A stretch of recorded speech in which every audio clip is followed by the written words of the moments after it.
Well, the weather outside is frightful, but in this ice-heated vest, it's quite delightful. And quick, before it starts to snow, let's go and take a look at this Insta360 Go.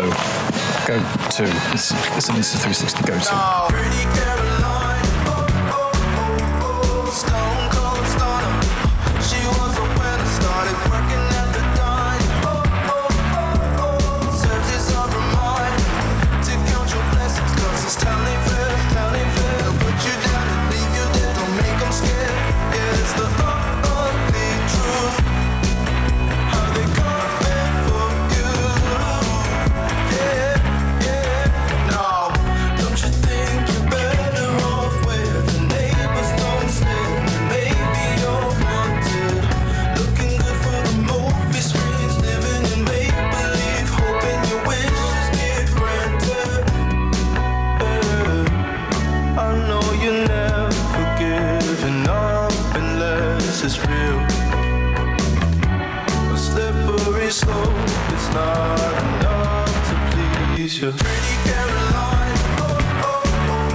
Well, there you go. There's a little taster of what you can do with the Insta360 Go 2. But now I've come back out once again on this incredibly frosty, snowy, cold day. It was -3 on the thermometer when I left the house. The things I do for you guys. But yeah, come out to talk to you about how I found using the Go 2. Now, when you first look at the Go 2, I think you'd be forgiven for thinking it's a novelty camera, it's a bit of a toy. The thing is utterly tiny, and let's be honest, it's quite cute. But as soon as you start to look a little bit more closely, you see that this little gadget has got loads of features packed in which make it look like a proper handy little bit of kit. I mean, for a start, there's the little remote controlled casey thing. So handy, so pocketable, charges the camera up, is a Bluetooth remote control, and a handy little stand for the camera too. Plus, Insta360 have been clever enough to put a 1/4-20 tripod thread on the bottom of the case so you can actually mount it to a tripod if you wanted to as well.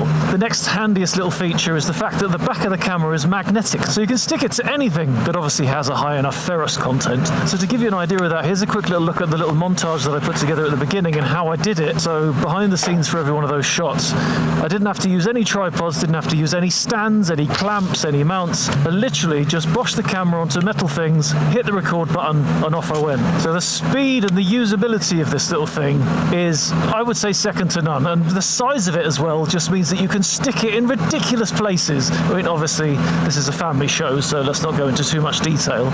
But then once you've got over the handiness of it and that magnetic back, you start to realize things like the quality is a lot better than I expected from such a tiny camera. I mean, with its 2.5K or 1440p video that you get once you've output your footage, I think the quality is really pretty good. And comparing it to early videos that I've made using the GoPro Hero 8, when you're watching them on YouTube, I honestly can't really tell the difference. And leaning into that as well is the stabilization on the camera. It uses Insta360's flow state stabilization, which does of course mean processing the footage after you've recorded it, but on such a small camera, for it to have gyro data recorded onto the video that the app then uses to stabilize the footage in such an amazing way, including horizon lock capability. And that's because the camera actually shoots a circular video with a fisheye lens, and then that footage is stabilized afterwards.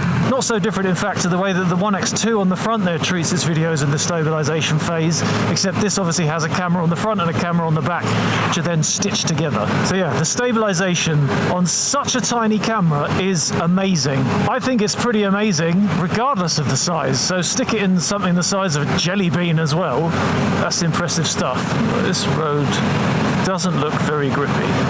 So after the quality, when you delve a bit deeper into the settings, this camera has features which you just wouldn't find on a novelty camera. Things like the fact that you can have complete manual control over the shutter speed and the ISO settings of the camera. You can choose between a standard, a vivid, and a log color profile. So you can either make videos which are super saturated, super contrasty that you can smash straight onto Instagram to show your Insta life, or you can create videos with the log profile which give you infinitely more control when you it comes to color grading your videos in your post-processing. And also the camera has time-lapse features, HDR video, but on this video I'm just concentrating on the features that I have and would use for this camera as a tool on my YouTube channel. So there's plenty of other videos elsewhere for you to check out the HDR and the time-lapse and all that kind of stuff. And also because that's what I use, I've stuck with 25 frames per second throughout this video. The camera does have the ability to create slow-mo video, and it does have the ability to go up to 60 frames per second in the highest quality, but again, I don't use those settings, so I've left them out for this one. So sticking with the subject of settings, the main recording modes that I've used have been Standard and Pro. I'm afraid I'm going to have to interrupt this frigid frivolity at this point because it seems I've made a mistake. For the rest of this ride, I thought I was recording in the Pro setting on the Insta360 Go 2. Turns out I was actually using the Standard. And so you can get a good idea of just how good the video looks in the Pro mode, I've left this long clip running throughout this admission of cock-uppery. But that does somewhat preemptively give me a chance to talk about one of the difficulties I've had with the camera, and that is that the settings can sometimes be a little bit confusing, because you can simultaneously have different settings through the app, through the remote control case, and through the buttons on the camera itself, and sometimes remembering which one's set to what is a little bit confusing. Hence my rather unprofessional and embarrassing cock-up today. But anyway, with that embarrassing moment out of the way, let's get back to the video.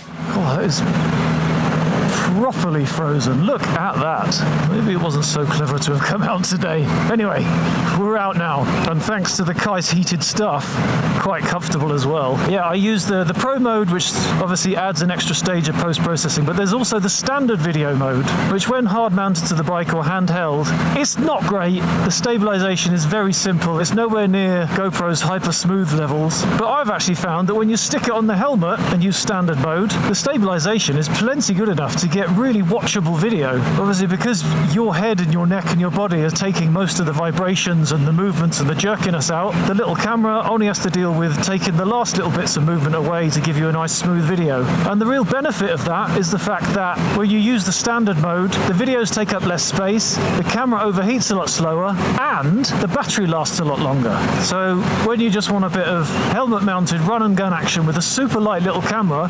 Standard mode could well be good enough. I mean, obviously the negative with the Standard mode is you lose the flow state stabilization capability, but you also can't do anything to the video in post in terms of framing. Whereas on the Pro video, you can actually go into the app on either the phone or the computer, and you can very slightly reframe the video, but you can also choose whether you want to have 16 by 9, 9 by 16, or square. So you can choose the aspect ratio for your video after the fact based on what social media you want to post that video onto. But because it's all coming from that base circular video, oh, that's slippery.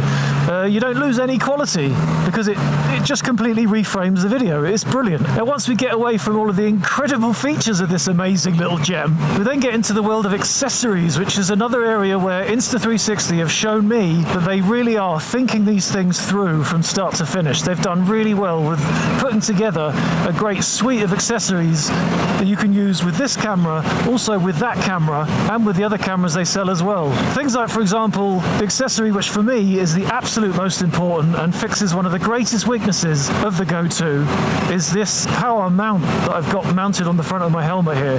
It uses a GoPro ordinary 3-prong clip thingy with a socket to plug in a power bank to give your camera continuous power. Absolutely brilliant. If that was the only accessory that they made for this camera, I would be happy. But they've also gone as far as to give us a wealth of mounting options. So this little action mount clip with the magnetic clip to go onto the GoPro mounts, the frame to go on the GoPro mounts, and then there's also the magnetic holder with a 1/4-20 screw thread on it so you can stick it onto tripods and things, or onto the Insta360 vibration damper which I've got on the front of the bike there, hopefully taking any jello effect out of the video from the X2. They've made changes to their unicorn mount, which is the mount that puts a big stick out the front of your head for you to mount the camera on to get some back-facing footage. Before it was an aluminium frame strut kind of affair, whereas now they've got that carbon fiber rod, and then there's another extra, you can buy extensions to make that rod even longer so you can get some really cool footage from it hanging off the front of your face. I mean, there's also the accessories that come in the box as well, which are worth talking about. The little quick clip, I think they call it, is absolutely brilliant for smashing the camera onto rucksack straps, baseball cap peaks, shirt collars. You get the little magnetic pendant in there so you can use that to mount the camera onto the front of t-shirts and things. In fact, if I pop the camera out of the power mount here, I've already stuck the pendant inside my jacket and it just holds the camera there. I mean, if I was feeling really brave, you can even use this in the place of a chest mount, as long as you're not going to be doing anything crazy, of course. And then that gives you the chest mounted super portable video, which as soon as you're finished, you can just pop that back off. Stick it back in the also magnetic power mount. Another really cool feature that you wouldn't get from a novelty camera, and that even the GoPro Hero 8 didn't manage to achieve, is the replaceable lens covers. The lens cover on the front of this camera just screws off. You can easily replace it with another one. They're really cheap, and they quite often have special offers where they actually sell the camera with a couple of extra free lens covers in the package. In the same vein, I'm really happy to say that Insta360 have gone a step further, and you can actually get from them ND filters to go onto this tiny little camera, which give you the ability to create that really nice motion blur effect that you get when you've got a camera with ND filters on. And in fact, I'm using the ND8 right now, so this video should be nice and cinematically blurified. And super secret insider tip, it gives you a much better feeling of speed as well. So with ND filters, it looks like you're going way faster than you really are. Keep that between us though, eh? So with all of these amazing features and functions, great quality, awesome stabilization, minuscule size, I think the question is already answered, isn't it? Is this the perfect action camera? Well, unfortunately not quite yet. Although it does have all of those amazing things going for it, obviously nothing can really be perfect, so there are some limitations, I'm afraid. The first of which is quite obvious, really. With a camera this tiny, that also means the battery is really tiny. And that, of course, in turn means that the battery life is not amazing. I mean, this has always been the biggest downfall, I think, of GoPros since they were invented, is the fact that with such a small camera, the battery life is the real limitation. And on this camera, when I've had it on Pro mode, I've got on average about 20 minutes of video. When I've had it on standard video mode, I've got about 20 to 25 minutes of video. I mean, obviously with this power mount, the video lasts as long as the battery pack in my pocket, which I think theoretically by my calculations should last about 6 hours, I think. Now Insta360 have combated this problem with the battery by the fact that the case itself is actually a charger, and the case has enough juice in it to charge the camera back up to full 3 times, which takes, I think, 25 to 35 minutes each time to do that. So for just having a camera in your pocket ready to go, when you're smashing it out, taking a quick 5 minutes of video, bosh it back in the case again, or even record with it in the case, you're always going to be topping the battery up and keeping things fresh. And as I've already said, with this accessory on the front, the battery life really isn't a problem at all. Although important to note, now that I've just seen that it is starting to spit a bit with rain, this mount isn't waterproof. The camera itself is in fact waterproof to 10 meters, I think, so you can take it out in the rain, chuck it in your drink, tie it onto your fishing rod and cast it into the lake if you want. The case unfortunately is not, but you can't have everything, can you? The next problem, almost as important, is the fact that the memory on this camera is built into the camera itself. And when the Go 2 first came out, it only had 32 gigabytes of memory on board. This version is actually the 64 gigabyte version, brought out just before Christmas. But of course, with 64 gigabytes, you are still limited. And once you've filled up the memory, you need to plug it into your phone or plug it into your computer, offload the videos, format the memory, and then start again. I mean, once again, if you apply your methods of recording to the tool that you've got, if you're doing recording good sections of road, recording where something funny's happened, where something worth looking at is popped into your view, then this camera is definitely going to do the job. I would think probably if you wanted to do all day long recording with the camera just running long form for all of your journey, then maybe you're going to run into its limitations pretty quickly. I mean, obviously if you've got your laptop with you, maybe you could offload the videos in your lunch break and have a fresh camera for the afternoon, but it's whether you want that level of faff or not, I suppose. And so with the memory out of the way, the next limitation is the fact that the camera, again because it's so small, it gets hot. There isn't much surface area, there's no room for any kind of cooling hardware, and when it gets hot it shuts off and you need to wait for it to cool down before you can start recording again. Once again, this means that if you're just doing 5 minutes here, 5 minutes there, that's not really going to be a problem, because in between your videos the camera's going to be able to cool down. The problems will only start to happen when, again, you want to record long form. In that case, you're maybe going to run into problems. Obviously, being on a motorbike, those problems are lessened by quite a large degree by the fact that the camera is in the wind, is constantly being cooled by the air rushing over the body of it. And obviously, on days like today, I've had absolutely no trouble whatsoever. I mean, it's -4 degrees now with the wind chill, probably more like -10, which means that the camera is essentially running like it was in a freezer, no chance of overheating whatsoever. Now, of course, I was given the camera just a couple of weeks ago in the depths of winter, so I unfortunately have no experience of using it in the good weather in the summer on the motorbike, but as soon as I do, you will be the first to know. But yeah, with that trio of battery, memory, overheating, it does mean that using this camera is quite possibly never going to be quite as reliable as using something like the One X2 on the front there, which I've never had any problems with the battery, the memory, or the overheating, even in the heat of summer. So in fact, the Go 2 is at the same time incredibly usable and a little bit restricted in the usability stakes. There's an action cam dilemma. So yeah, I think that's pretty much everything covered, everything that I can think of. If there's anything that I've missed, do ask me a question in the comments and I'll do my very best to answer. But the main question is, do I think that this is the perfect action camera? To be honest, I would say yes and no. In terms of the size, the portability, the handiness, the coolness, the quality, the stabilization, all of that stuff makes it an absolutely awesome action camera. Plus the fact that I can have it mounted on my lid, and because it only weighs 27 grams, you just don't notice that it's there. It's so small and so light, it doesn't even feel like I've got a camera on the helmet. But then the problems with the memory, the battery, the overheating, they do take away a little bit of the reliability of the thing. But to that I would argue that maybe that means you just need to change the way you make your videos if that doesn't fit. And in fact, I intend to try my very best over the next season to use this camera rather than the GoPro Hero 8 on my helmet. And if that means that I have to just change the way that I record my videos, so instead of just leaving the camera running for hours and hours and hours on end and then picking the good footage out at the end, I intend to try and employ a more of a run and gun strategy where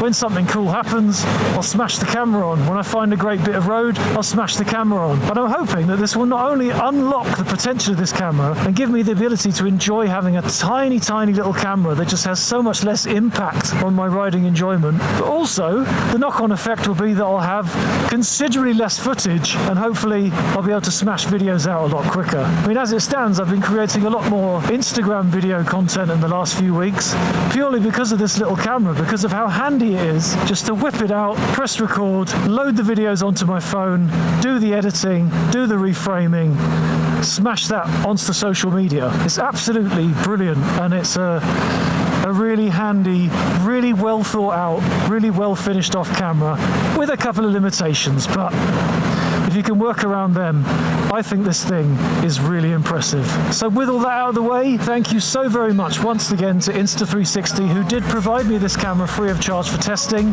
They gave me the camera, they didn't pay me for the opinions. And after that, I thank you very much for coming along and watching this video. But if you did come to this video just for the Go 2 review, please do take yourself over to the channel and check out the rest of the motorbike-based content. Hopefully you find something you like. So with all that out of the way, I'm going to go home and have myself a nice manly cup of hot cocoa, and I will see you next time. So until then, keep yours shiny, and I'll see you out there.